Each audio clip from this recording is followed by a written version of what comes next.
hello today. I hope everybody's warm because today is kind of a cool day, but that's okay. We're in the studio. Yes. And I have one of my favorite people with me today, and he's going to do some introduction. I really think he has the desire to become a radio person. I think that's secretly his desire. But we're gonna get this first introduction done, and then we'll come back. Well, I certainly have a radio face. No, I can see your face. I brought today with me, I have Lieutenant Al Carrier, and Al is responsible. He has a very, very important role at the police department. As a matter of fact, he works directly for me because he conducts all of our internal investigations. I shouldn't say conducts, he coordinates them. Because the more critical ones he will conduct himself, the less critical ones he will divvy out to sergeants or the lieutenants. But he also handles all of our civil rights complaints, and Al does one fantastic job for us. He's very thorough, very accomplished. It's a very, very important role for the police department. So I'd like to introduce Lieutenant Al Carrier. Thank you, Dan. So glad to have you with us, I really am. There's so many things going on in so many directions, and so many of them that are heartbreaking. You don't know where to start. You don't know where to begin. I wanted to ask you something, though. I probably don't have it in the right context, but I have become fascinated with all shows forensic. And I was pulled back by it. I forgot what program it was on, but a lot of people really believe everything that they see. Right. But those shows are supposed to be based, really, on, so I want you to tell me, Al, are they made up or are they based on something? Much of the stuff you see on the CSI shows is what you're referring to, I believe. Yes, exactly. The technology is there, but what you're not seeing on it is the timeliness of the results of the testing. For instance, the DNA testing and stuff, they don't enter the DNA into the computer and it kicks back out of that and before the commercial break.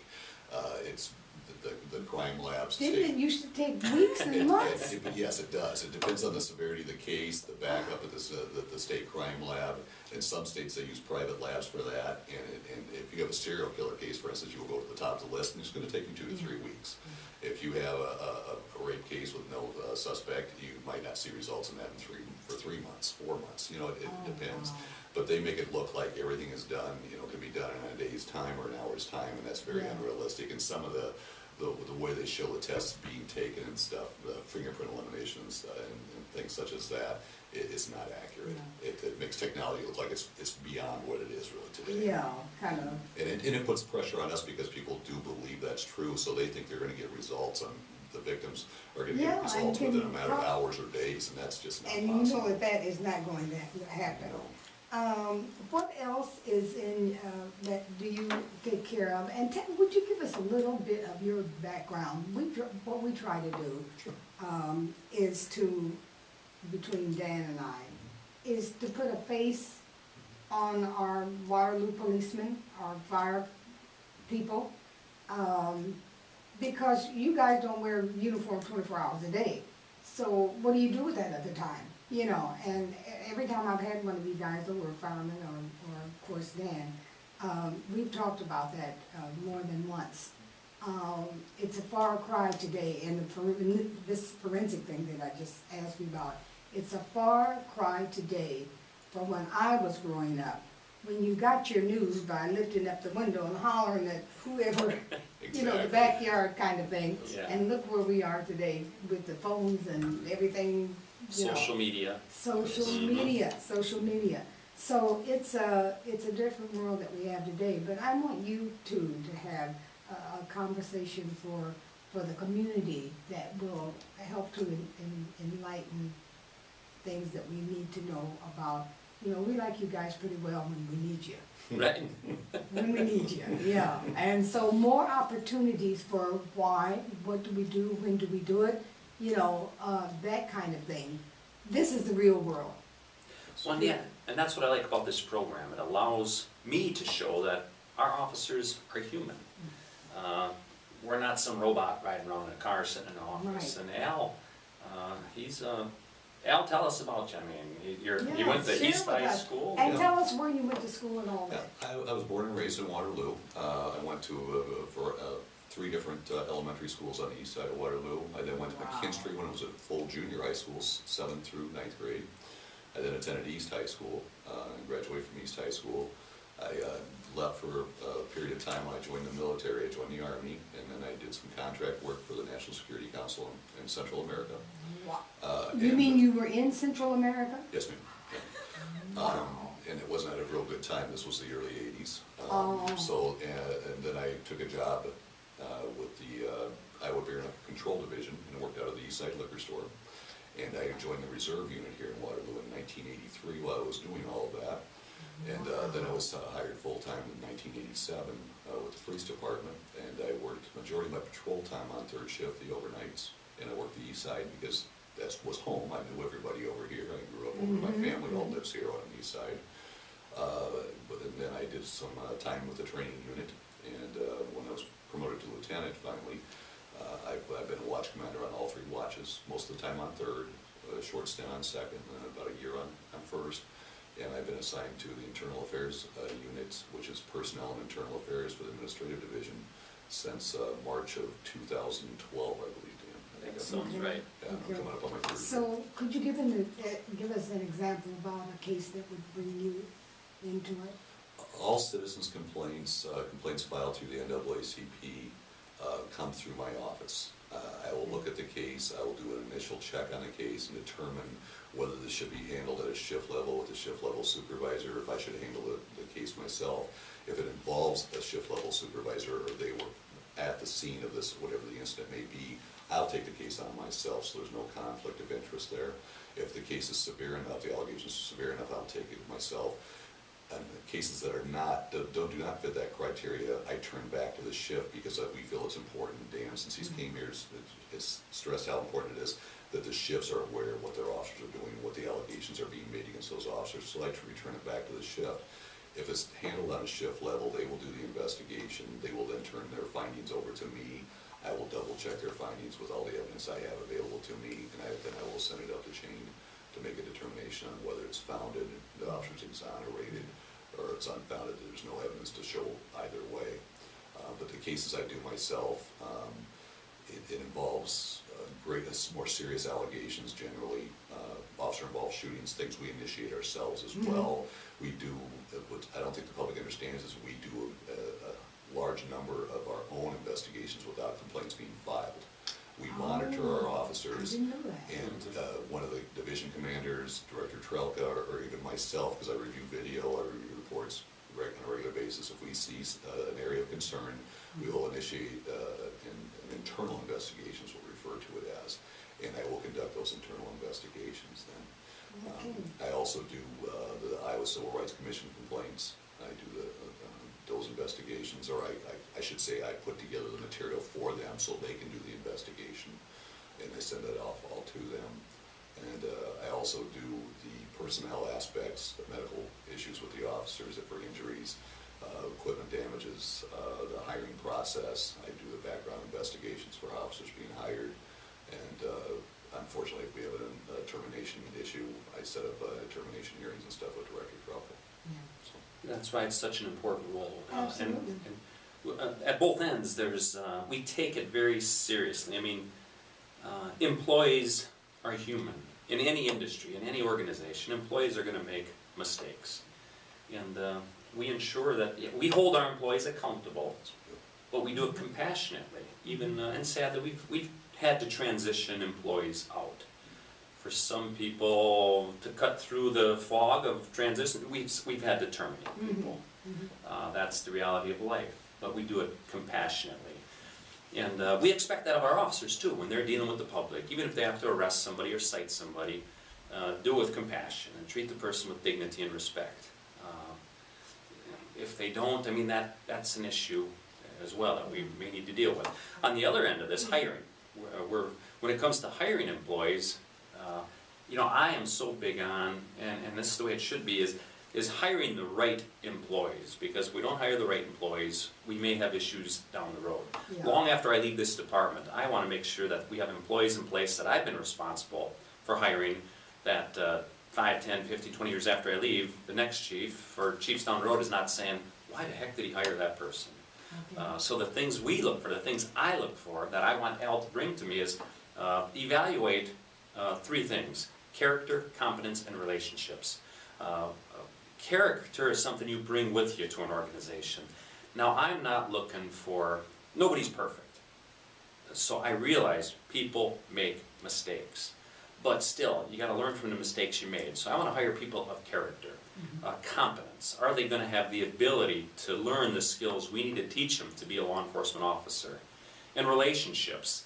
It doesn't mean everybody has to like them, but do they have the ability to work with people of diversified backgrounds, different philosophies, people who disagree with them? That's what we look for in relationships.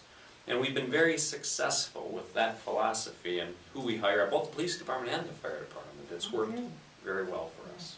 There's been a lot of talk since all the craziness that's happened with the, in Washington DC.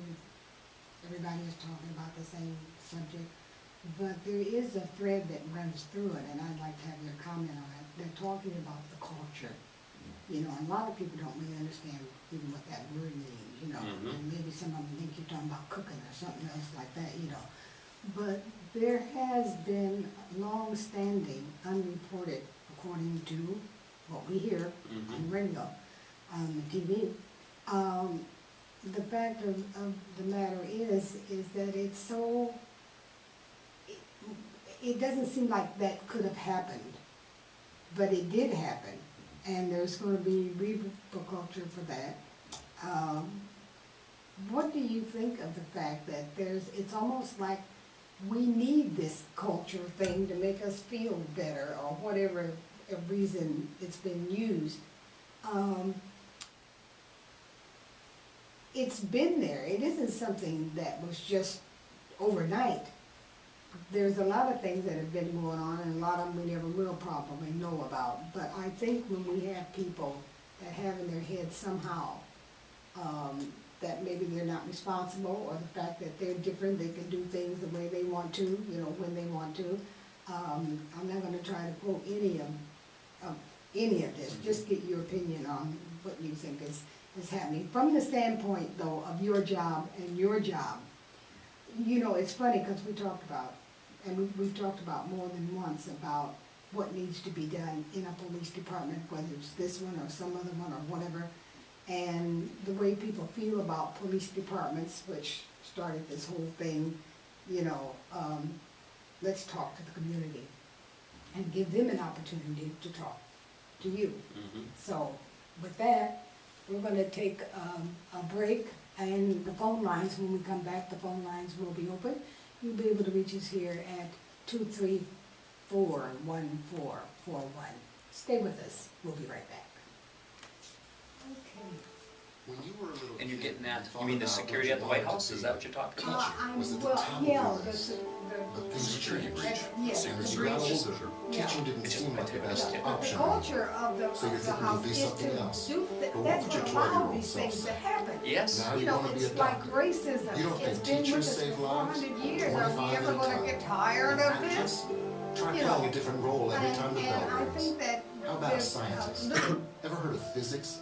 Chemistry? clique of Who do you people. think teaches that? It's ridiculous. Teachers I mean, today this is are breaking ridiculous. down How can this obstacles, be? finding innovative ways to instill But old the sad lessons, thing is and that taking it- learning it far attacks beyond the four integrity walls of the of classroom. Yes. Once Yes.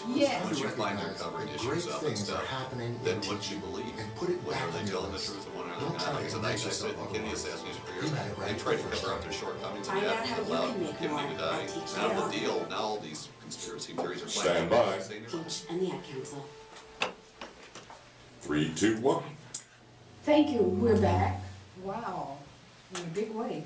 Okay, we had just been talking, and I had asked about, Dan, what you and Al, what you think about what's going on in Washington DC in terms of its indication that there has, the culture there is one of long standing, and that there were people who have suffered because of that, because they were afraid to speak.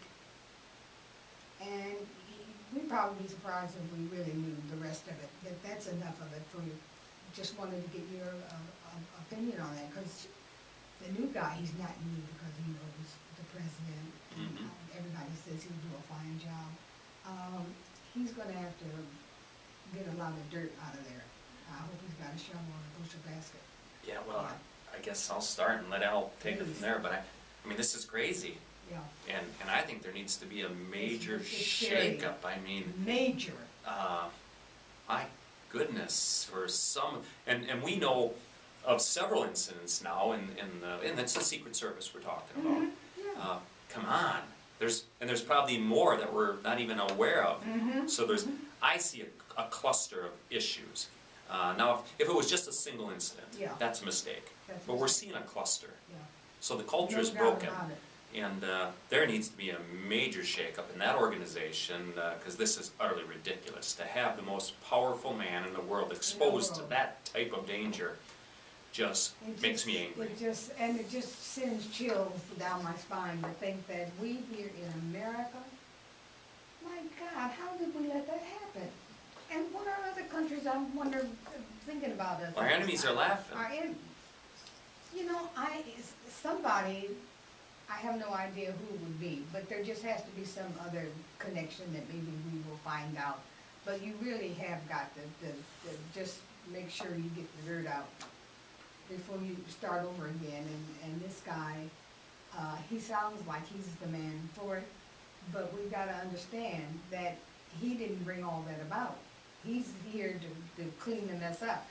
But to think that we could sit here, the most powerful nation Mm-hmm. in the world as we know it, and then we have something like this happens, and people are probably in foreign lands having a good chuckle about it, you know.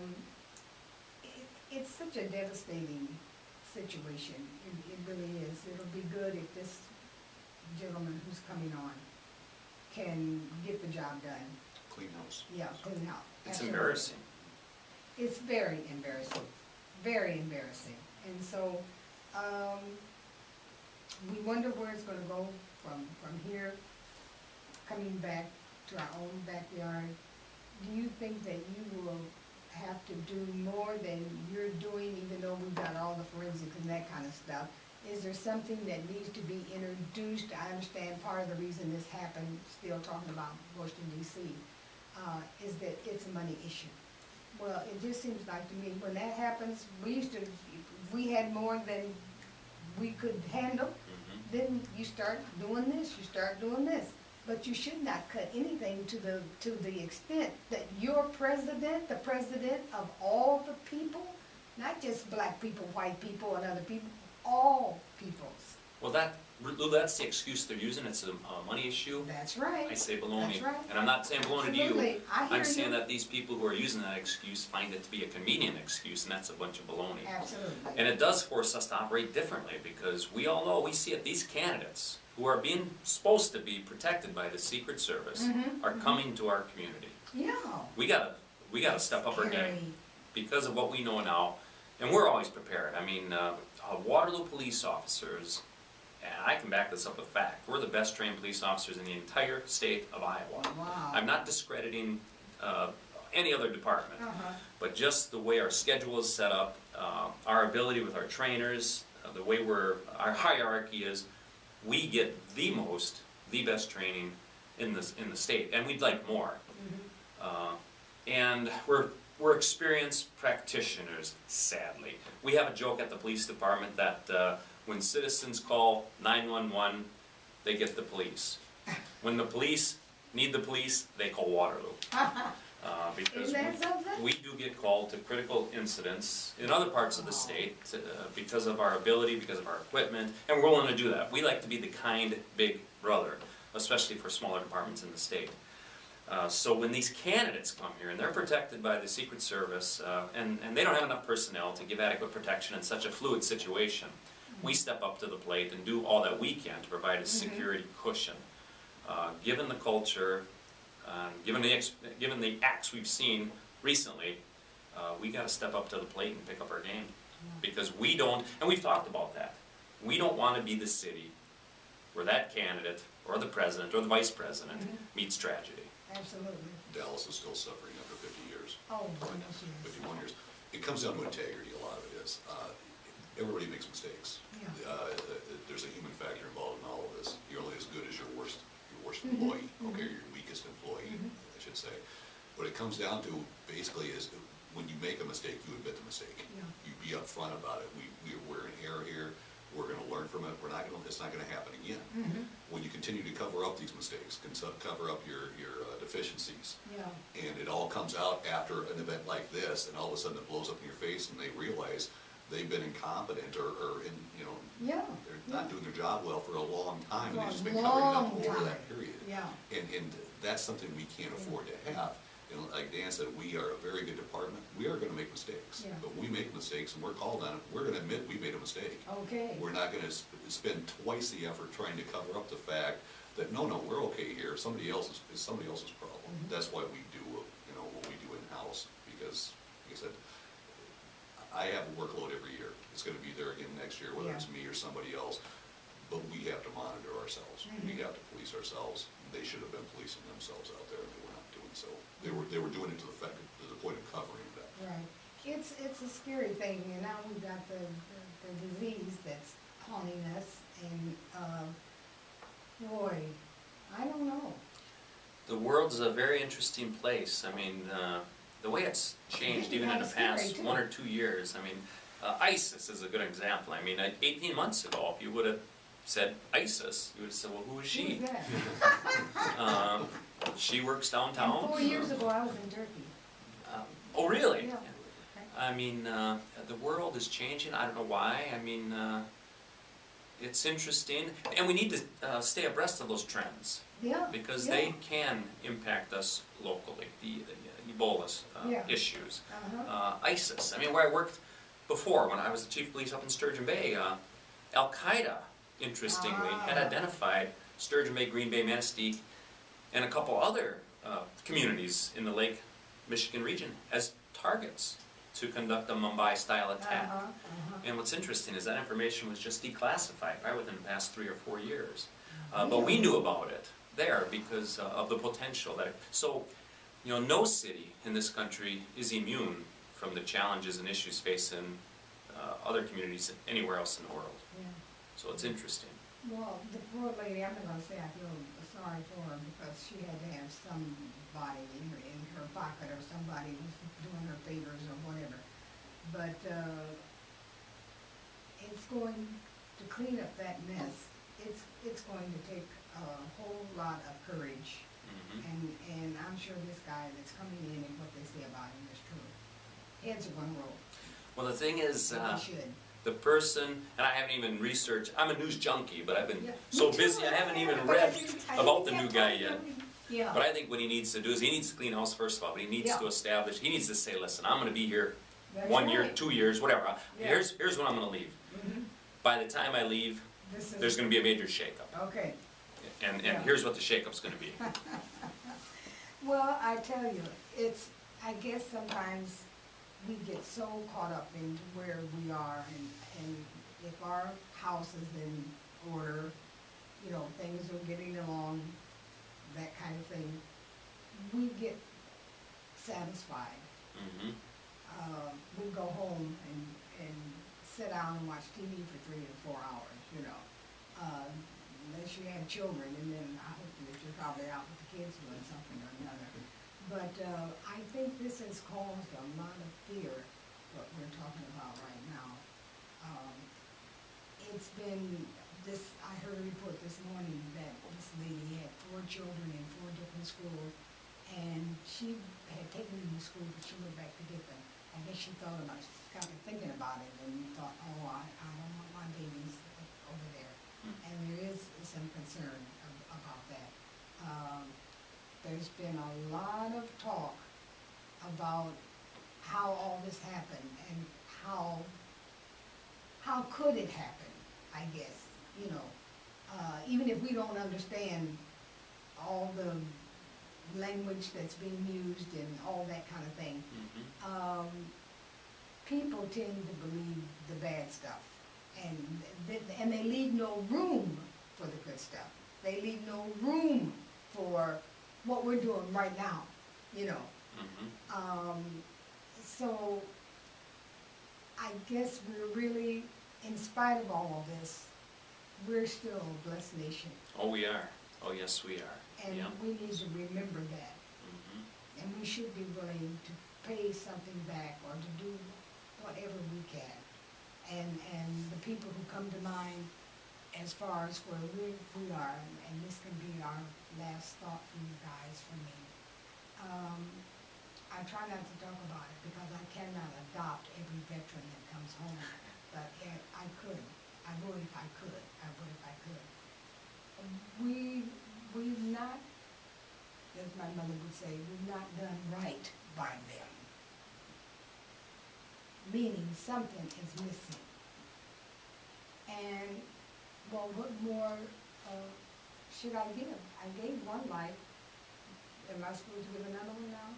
And then I come home and my kids have had all kinds of problems, physical problems, all these things going on, and no one standing there to take my hand and help to take care of those who are in those situations, and to take care of our soldiers. All of them coming back with this, whatever the initials are, a mile long. And just not being prepared to meet them where they are and to give them the help. They deserve it. They deserve it, those who make it back. And yet, young men and women are still willing to serve, which Yes. gives me so much hope. Isn't that the most amazing thing? I wonder what the numbers are with all of this going on. We got young kids, high school kids.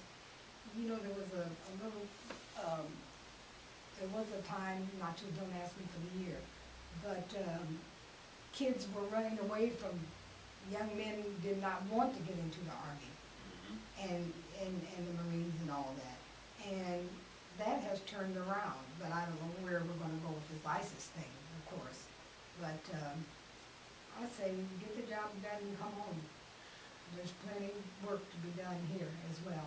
What's interesting, when we look at now, ISIS is brutal, barbaric. Yeah, Where I absolutely. find hope is in World War II, one of our foes, the Japanese, were barbaric, brutal in the same way, Isn't with that beheadings. Look where we are with them something? I today. can't even let my mind go there. You know, I'm not saying that ISIS is going to be our ally, but there's been a turnaround. I mean, that gives me hope. But this is a brutal foe. I mean, this is incredible. It's a little scary. Yeah. It's a little scary. Chief, I'm gonna let you take us off today. All right. Well, folks, thanks for hearing us out, listening to us. And if you need to call us for any issue, Al, what's a good number for them to reach us at? 291-4340, extension 2. That's right. I forget the extensions. I forget the numbers. That's a good one. Thanks so much for being with us, Al. It's good seeing you again. Thanks for having me. We'll do this another time. Yes, ma'am. Some more, Yes. as the kids say. Yeah. Okay. That's it for this edition of Trelka's Way. You know, anytime you're doing something, your book is like that now. If it ever comes up and you need a reminder of whatever, or you need to, a recording or something like that, wherever you're at, you can always do that. Super. That'd be great. As you asked one thing, and I know